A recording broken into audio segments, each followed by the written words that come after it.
ने कुछ संदेश भेजा है, उसे ध्यान से सुन लो। कौशल्या जी ने ध्यान लगाकर सुना। बोलो सेवकों, क्या कहा है महाराज ने? कहा, जिस बहू रानी सीता को तुम डोली से जमीन पर उतारना चाहती हो, उस बहू सीता ने अपने पिता के यहाँ, अपनी माता के यहाँ कभी निरावरण खाली चरण जमीन पर नहीं रखा है। इतनी सुकोमल है वो सीता जिसे तुम बहू के रूप में उतारना चाहती हो। तो महाराज का आदेश है कि मार्ग को सुकोमल बना लेना बहू को उतारने से पहले। अब जैसे ही कहा मार्ग को सुकोमल बना लेना बहू को उतारने से पहले, कौशल्या माता तो कांप उठी। अरे ये मैं क्या करने जा रही थी? काश मैंने बहू को उतार लिया होता तो अनर्थ हो जाता। क्या वाकई सीता जी ने निरावरण खाली चरण कभी जमीन पर नहीं रखा? हाँ, बाबा का महामंत्र तो यही प्रमाण देता है। क्या प्रमाण दे रहा है बाबा का महामंत्र? जरा उसे दोहराए। पलंग पीठ तज गोद हिडोरा,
चरण जमीन पर नहीं रखा।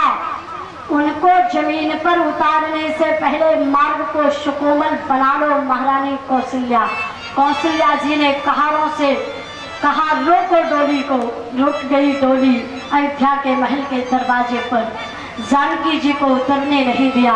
माताओं भाइयों, जरा ध्यान देना, विश्व की किसी बहू को उतारने के लिए विश्व की सास ने इतनी सुकोमल व्यवस्था नहीं बनाई होगी जितनी सुकोमल व्यवस्था, जितनी सुकोमलता की पराकाष्ठा पार की है महारानी कौशल्या ने। कैसी व्यवस्था बनाई? कहा, महारानी कौशल्या जी ने सबसे पहले मड़ियों का किसलय बिछवाया। किसी जौहरी के पास जाकर पूछना मड़ियों का, इसी समय हमें दर्शन हो जाएगा। पिताजी का नाम लो। मानस को पढ़ने वाले विज्ञ बंधु जानते हैं, मिथिला की पावन भूमि में मिथिलानियों ने राम जी के दर्शन के लिए पिताजी का नाम लिया। क्या कहा? कहा, बहन जानती हो ये कौन है? कौन है? कहा, ए दो रथ के ढोला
राजकुमार हैं बहन। लक्ष्मण जी महाराज ने कहा भैया भैया, धीरे से हाथ दबाया और बोले भैया आप तो आपके बाप तक का नाम ले रही है ये, थोड़ा तो सोचिए। राम जी ने लक्ष्मण जी का हाथ धीरे से दबाया, बस करो लक्ष्मण, शांत रहो, ये हमारा नाम ले या पिताजी का नाम पर अपना ध्यान इनकी ओर मत लगाना, चलो। राम जी आगे आगे, लक्ष्मण जी पीछे पीछे। मिथिलानियों ने कहा बहन ये भी उपाय फेल हो गया, क्या करें? कहा सुनो, इनके पिताजी के नाम से सब परिचित हैं, क्योंकि इनके पिताजी कोई सामान्य नहीं, साधारण नहीं, सब जानते हैं इनके पिताजी। तो पिताजी का नाम सुनकर के इन्हें कोई आश्चर्य नहीं है, फिर क्या करें? कहा पिताजी का नाम छोड़ो, माता जी का नाम लो, माता जी का। अच्छा माता जी का नाम लेंगे तो दर्शन होगा क्या? हाँ माता जी का नाम लो तो दर्शन होगा। क्या मिथिलानियों ने माता जी का नाम लिया? हाँ।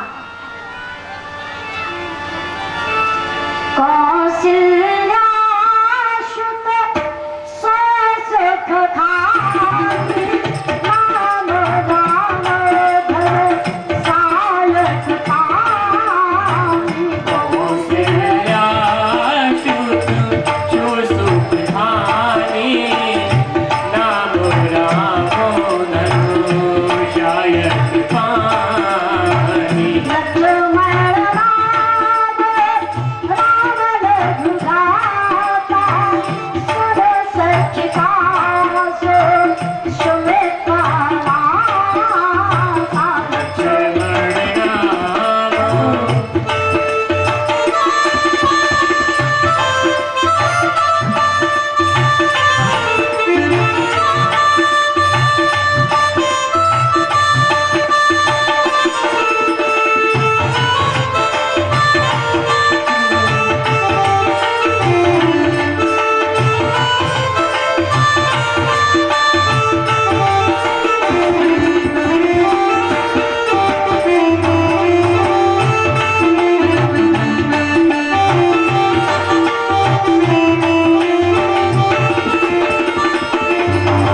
लक्ष्मण राम लक्ष्मण राम राम रघुराता, सुर सखिता सुमित्रा माता। लक्ष्मण राम राम रघुराता, सुन सखिता सुमित्रा माता। लक्ष्मण राम। सखी बोली बहन जो ये सांवले रंग का राजकुमार है इसका नाम राम है और इसकी मैया का नाम कौशला है। और हाँ ये जो गोरे रंग का राजकुमार है ना इसका नाम लक्ष्मण है, ये राम का छोटा भाई है, परंतु इसकी माता का नाम सुमित्रा है। लक्ष्मण जी बोले भैया भैया, इन्हें तो ये भी पता है कि इन दोनों राजकुमारों की मैया अलग अलग है। ऐसे लगता है कि जैसे इनमें कोई ना कोई अपनी मामी या मौसी पहले ही से बैठी। सब कुछ पता है हमें, पूरी वंशावली खानदान भर के नाम याद है और परिवार का पूरा ब्यौरा पता है। राम जी ने कहा लक्ष्मण शांत रहो, मामी बैठी हो चाहे मौसी, बुआ बैठी हो चाहे चाची, पर देखना नहीं। चलो राम जी आगे आगे, लक्ष्मण जी पीछे पीछे, उपाय फेल हो, फिर भी दर्शन नहीं।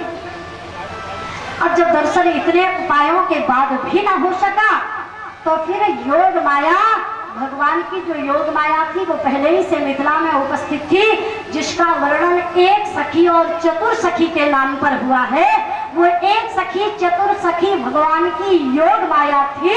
योग माया दौड़ी दौड़ी आई और उसे लगा ऐसा ना हो मिथिलानिया समझ ही ना पाए और भगवान जिस कार्य के लिए आए हैं ठाकुर उस कार्य से वंचित रह जाएं। भगवान मिथिला नगर में नगर देखने नहीं बल्कि जानकी जी को देखने आए थे, परंतु इस बात को केवल भगवान की योग माया ही जान पा रही थी और कोई सखियां नहीं।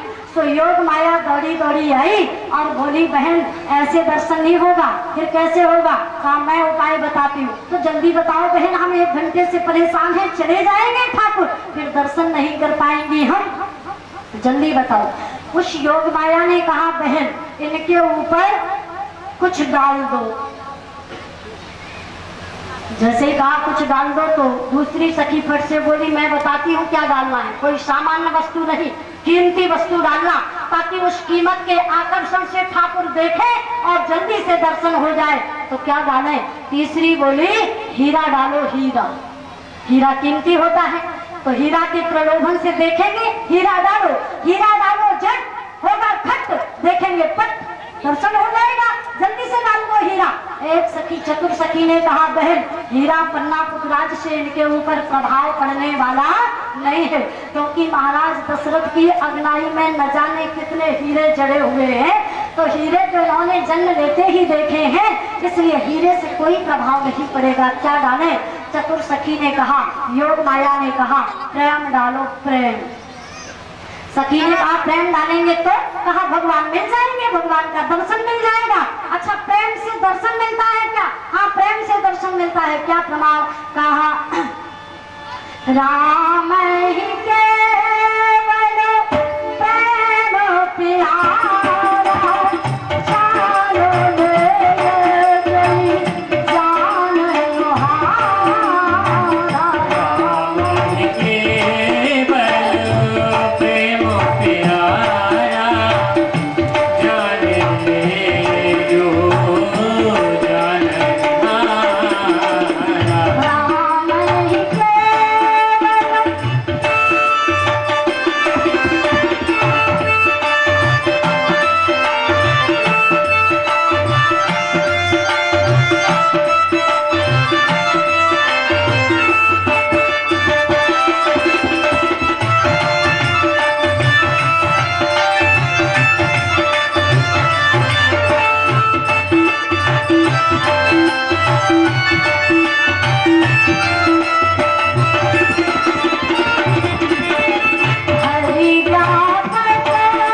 प्यारा, दूसरी सखी बोली बहन पागल हो गई हो क्या?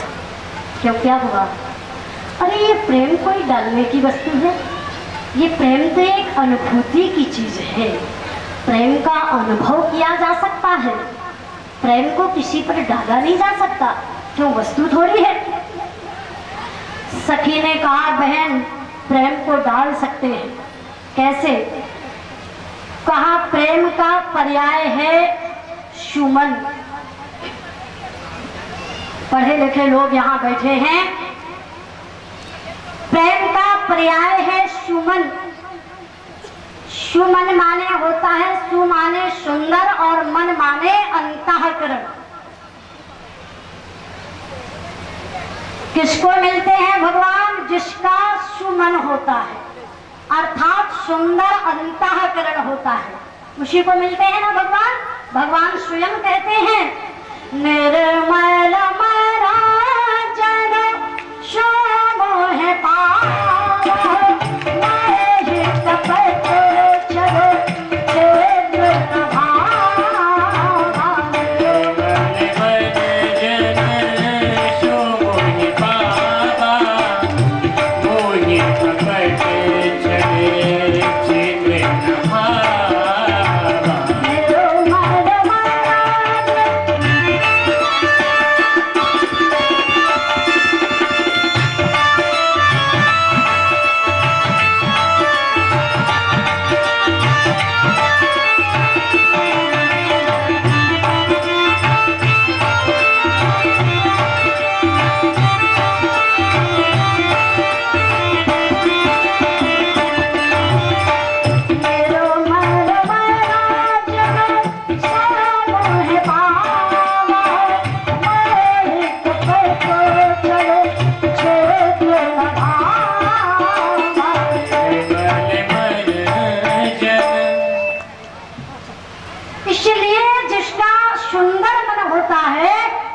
उसी को मिलते हैं, सो डाल लो सुमन। सखी ने कहा फिर वही बात की बहन, आपने कैसे डाले हम सुमन? कहा सुमन माने